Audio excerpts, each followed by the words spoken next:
الرجیم بسم اللہ الرحمن الرحیم۔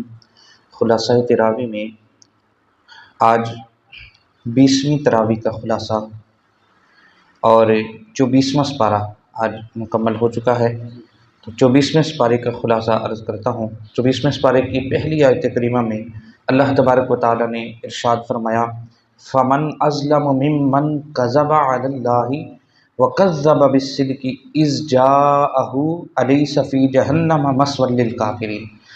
ارشاد فرمایا اس شخص سے بڑھ کر ظالم کون ہے کہ جو اللہ پر جھوٹ باندھے اور سچ کو جھٹلائے جب کہ وہ اس کے پاس آ چکا ہو، کیا کافروں کا ٹھکانہ دوزخ میں نہیں ہے؟ اللہ تعالیٰ نے ایک سوالیہ نشان کے طور پر یہ جملہ ارشاد فرمایا کہ جو اللہ کے اوپر جھوٹ باندھے، یعنی کہ کفار جو ہے وہ اللہ کے اوپر جو ایسا اس سے بڑھ کر ظالم کون ہے کہ جو اللہ کے اوپر جھوٹ باندھے کہ اللہ تبارک و تعالیٰ نے یہ کیا، اللہ تعالیٰ نے یہ کیا، تو اس سے بڑا ظالم کون ہے؟ اللہ تبارک و تعالیٰ فرماتا ہے۔ اور ساتھ پھر آخر پہ سوالیہ نشان کے طور پر، سوالیہ جملے کے طور پر فرمایا کیا کافر لوگ دوزخ میں نہیں جائیں گے؟ اور پھر اگلی دوسری آیت میں کیا فرمایا؟ اور جو شخص سچ لے کر آیا اور جس نے اس کی تصدیق کی وہی لوگ ہی تو متقی ہیں۔ علماء فرماتے ہیں کہ یہ آیت کریمہ حضرت سیدنا صدیق اکبر رضی اللہ تعالی عنہ کی شان میں نازل ہوئی ہے۔ والذی جاء بالصدق وصدق به اولئک هم المتقون۔ اللہ تعالیٰ فرماتا ہے جو سچ لے کر آیا، یعنی پیارے آقا علیہ السلام جو سچ لے کر آئے اور جس نے سچ کی تصدیق کی، سب سے پہلے ایمان لانے والے حضرت سیدنا صدیق اکبر رضی اللہ تعالی عنہ جنہوں نے سچ کی تصدیق کی اور صدیق ان کا لقب جن کو ملا، تو اللہ تبارک و تعالیٰ نے ان کی شان میں یہ آیت مبارکہ نازل فرمائی تو اور فرمایا یہی تو متقین ہیں کہ جو سچ کی تصدیق کرنے والے ہیں۔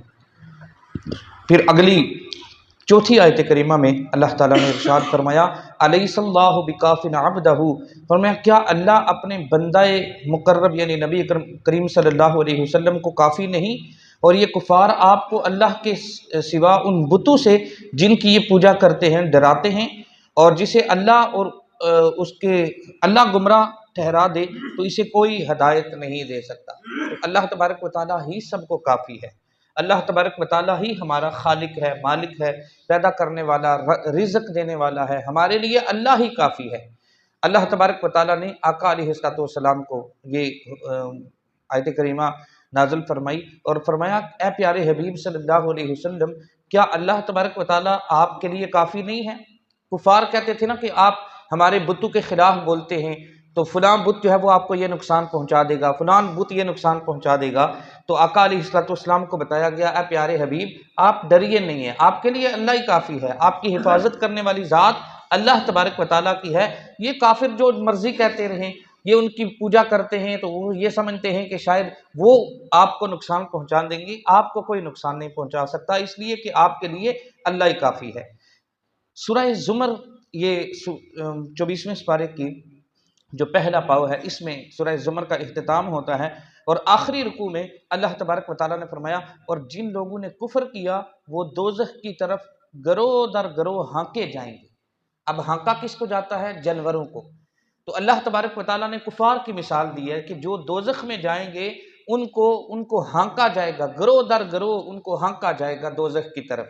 یہ کفار کا جو ہے وہ ان کا یہ صلہ ہے کہ جو اللہ تبارک و تعالیٰ کی نافرمانی انہوں نے کی اور اللہ تبارک و تعالیٰ کی جو توہین کرتے رہے، تو فرمایا یہاں تک کہ جب وہ اس جہنم کے پاس پہنچیں گے تو اس کے دروازے کھول دیے جائیں گے اور اس کے دروغے ان سے کہیں گے کہ کیا تمہارے پاس تم ہی میں سے رسول تشریف نہیں لائے تھے جو تم پر رب کی آیات پڑھ کر سناتے تھے اور تمہیں اس دن کی پیشی سے ڈراتے تھے؟ فرشتے جو دروغہ جو دوزخ کے اوپر جن کی ڈپٹی لگی ہوئی ہے نا دروازے کے اوپر، دروغہ دوزخ، وہ کہیں گے ان کافروں سے جن کو ہانک کر لایا جائے گا، اور وہ کہیں گے کہ کیا اللہ تبارک و تعالیٰ کی آیات تمہارے پاس نہیں آئی تھی؟ آقا علیہ السلام ڈر سنانے کے لیے نہیں آئے تھے؟ اور پھر آج کے دن کا آپ کو بتایا نہیں گیا تھا کہ آج کے دن قیامت کے دن تمہارا حساب و کتاب ہوگا؟ اور پھر آگے وہ دوزخی کہیں گے کہ ہاں آئے تھے لیکن کافروں پر فرمان عذاب ہو چکا ہوگا۔ وہ اس وقت وہ مان جائیں گے، اس وقت ہر بندہ مان جائے گا، لیکن آج نہیں مانیں گے۔ آج آقا علیہ الصلوۃ والسلام کی نبوت کے اوپر ایمان نہیں لے کے آئیں گے۔ اعلیٰ حضرت فرماتے ہیں نا، آج لے ان کی پناہ، آج مدد مانگ ان سے، کل نہ مانیں گے قیامت میں اگر مان گیا۔ قیامت میں تو سارے ہی مان جائیں گے نا، لیکن مزہ تب ہے کہ آج دنیا میں ہمیں موقع دیا ہے، دنیا میں بھیجا اسی لیے گیا ہے، لہٰذا آج ہم آقا علیہ الصلوۃ والسلام کو مان جائیں۔ تو جو دوزخ کی طرف جائیں گے ان کی یہ حالت ہوگی، لیکن جو متقین ہیں، جو پرہیزگار لوگ ہیں، جو اللہ کے نیک بندے ہیں، ان کے لیے اللہ تعالیٰ نے کیا فرمایا، اور جو لوگ اپنے رب سے ڈرتے رہے انہیں بھی جنت کی طرف گروہ در گروہ لے جایا جائے گا، یہاں تک کہ جب وہ اس جنت کے پاس پہنچیں گے اور اس کے دروازے پہلے ہی سے ان کے لیے کھول دیے جائیں گے، جنتیوں کے لیے، اور ان سے وہاں کے نگران خوش آمدید کہہ رہے ہوں گے۔ خوش آمدید، آنے والوں کو خوش آمدید، خوشی سے ان کے لیے ویلکم کیا جا رہا ہوگا، اور کہیں گے کہ تم پر سلامتی ہو اور تم خوش و خرم رہو، ہمیشہ رہنے والی جنت میں داخل ہو جاؤ۔ جو متقین ہیں، پرہیزگار ہیں، ان کے لیے اللہ تبارک و تعالیٰ نے یہ انتظام کیا ہے۔ سورہ مؤمن، یہ سورہ مؤمن 24ویں سپارے کا دوسرا پاؤ یہاں سے اس کا آغاز ہوتا ہے، اور پہلی آیت کریمہ میں اللہ تبارک و تعالیٰ نے فرمایا حامیم۔ یہ اللہ تبارک و تعالیٰ ہی اس کا مطلب بہتر جانتا ہے، اور تیسری آیت میں فرمایا گناہ بخشنے والا اور توبہ قبول کرنے والا، سخت عذاب دینے والا، بڑا صاحب کرم، اور اس کے سوا کوئی معبود نہیں ہے۔ اللہ تبارک و تعالیٰ کی یہاں پہ جو صفات ہیں ان کا ذکر ہے کہ اللہ تبارک و تعالیٰ ہی گناہوں کو بخشنے والا ہے، اور توبہ قبول کرنے والا بھی وہی ہے، عذاب دینے والا بھی وہی ہے۔ تو یہ اللہ تبارک و تعالیٰ کی صفات یہاں سے ان کا آغاز ہوتا ہے۔ دوسرے رکوع میں فرمایا جو فرشتے عرش کو اٹھائے ہوئے ہیں اور جو اس کے ارد گرد ہیں، وہ سب اپنے رب کی حمد کے ساتھ تسبیح کرتے ہیں اور اس پر ایمان رکھتے ہیں، اور اہل ایمان کے لیے دعائے مغفرت کرتے رہتے ہیں۔ ایمان والو، تم خوش قسمت ہو، اللہ کے عرش کو اٹھانے والے جو فرشتے ہیں اس کی تعداد مختلف روایات میں، ایک روایت میں 7 کی تعداد ہے، 7 فرشتے ہیں جو عرش کو اٹھائے ہوئے ہیں، ایک روایت میں اس کی تعداد 4 ہے، لیکن کیا کہ وہ ایمان والوں کے لیے مغفرت کی دعائیں کر رہے ہیں۔ ہر وقت اللہ تبارک و تعالیٰ نے ان کی ڈیوٹی یہی لگائی ہوئی ہے کہ جو ایمان والے ہیں، ایمان والوں کے لیے دعائیں مغفرت کر رہے ہیں، کہتے ہیں یا اللہ یہ جو ایمان لے کے آئے ہیں تو ان کی بخشش فرما دے۔ تو آپ ایمان سے بتائیں کہ جو اللہ کے نیک بندے ہیں، جو محبوب ہیں، ایمان والے ہیں، جب فرشتے ہر وقت ان کے لیے دعائیں مغفرت کر رہے ہوں تو کیا اللہ تبارک و تعالیٰ ان کی بخشش نہیں فرمائے گا؟ ضرور بندہ مومن جو ہے اس کی بخشش ہوگی۔ اور وہ عرش والے کیا کہتے ہیں، اے ہمارے رب تو اپنی رحمت اور علم سے ہر شے کا احاطہ فرمائے ہوئے ہے، بس ان لوگوں کو بخش دے جنہوں نے توبہ کی اور تیرے راستے کی پیروی کی، اور انہیں دوزخ کے عذاب سے بچا لے۔ اب وہ فرشتے بندہ مومن کے لیے فرشتے دعائیں کر رہے ہیں کہ یا اللہ جو تیرے بندے ہیں، جو تیری فرما برداری کرنے والے ہیں، تیرے جو ہے وہ اپنے بندے ہیں، ان کی بخشش فرما دے، ان کو دوزخ سے دور کر دے، ان کو جنت میں داخل کر دے اور ان کی کامل بخشش فرما دے۔ یہ جو عرش کو اٹھانے والے فرشتے ہیں وہ ایمان والوں کے لیے دعائیں کر رہے ہیں۔ اور پھر آگے فرمایا بے شک جنہوں نے کفر کیا انہیں پکار کر کہا جائے گا آج تم سے اللہ کی بیزاری تمہاری جانوں سے، تمہاری ہر اپنی بیزاری سے زیادہ بڑی ہوئی ہے، جبکہ تم ایمان کی طرف بلائے جاتے تھے مگر تم انکار کرتے تھے۔ تو اس دن کفار جو ہے ان کے لیے ہمیشہ جو ہے وہ ہلاکت ہی ہلاکت ہوگی۔ آگے سورہ مؤمن کے اندر پھر فرمایا بے شک ہم نے موسیٰ علیہ السلام کو نشانیاں دے کر بھیجا۔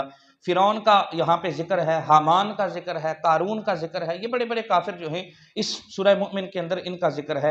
اور ملت فرعون میں سے ایک ایسا شخص تھا جو اپنے ایمان کو چھپائے ہوئے تھا، اللہ تبارک و تعالیٰ نے اس کا بھی یہاں پہ ذکر کیا ہے، جس کو حضرت موسیٰ علیہ السلام کے ساتھ اس کی ملاقات بھی ہوئی تھی، تو اس کا بھی ذکر ہے۔ پھر اسی طرح آگے فرعون نے اب اس کا ایک ماننے والا تھا حامان، بہت بڑا کافر تھا، کٹر کافر تھا اور مالدار تھا۔ یہ یاد رکھیں حامان، اور اسی طرح قارون کے پاس دولت بہت زیادہ تھی، اور حامان جو تھا یہ بھی بہت زیادہ دولت مند تھا۔ آقا علیہ السلام کی ایک حدیث مبارکہ ہے جو بندہ نماز نہیں پڑھتا، میری امت کا جو بندہ نماز نہیں پڑھتا، کس وجہ سے؟ دولت کے اندر مشغولیت کی وجہ سے، کاروبار کی مشغولیت کی وجہ سے نماز نہیں پڑھتا، کل قیامت کے دن اس کا حشر ہارون اور قامان کے ساتھ ہوگا۔ اس لیے ہمیں توبہ کرنی چاہیے۔ یہ وہ سخت ترین جو ہے وہ لوگ ہیں، کافر ہیں کہ جن کے اوپر عذاب ہوگا۔ تو فرعون نے اس سے کہا کہ تیرے پاس دولت ہے، تو ایک بہت بڑا مینار بنا اور اس مینار کے اوپر چڑھ کر میں دیکھوں کہ کہاں ہے حضرت موسیٰ علیہ السلام کا رب۔ تو فرعون نے حامان سے کہا تھا، تو اس کا بھی ذکر ہے۔ اللہ تبارک و تعالیٰ کی بارگاہ میں دعا ہے، اللہ تبارک و تعالیٰ ہمیں ایمان کی دولت نصیب فرمائے، با ایمان زندگی اور با ایمان موت نصیب فرمائے، با عزت زندگی اور با عزت موت عطا فرمائے۔ وآخر دعوایا ان الحمد للہ رب العالمین۔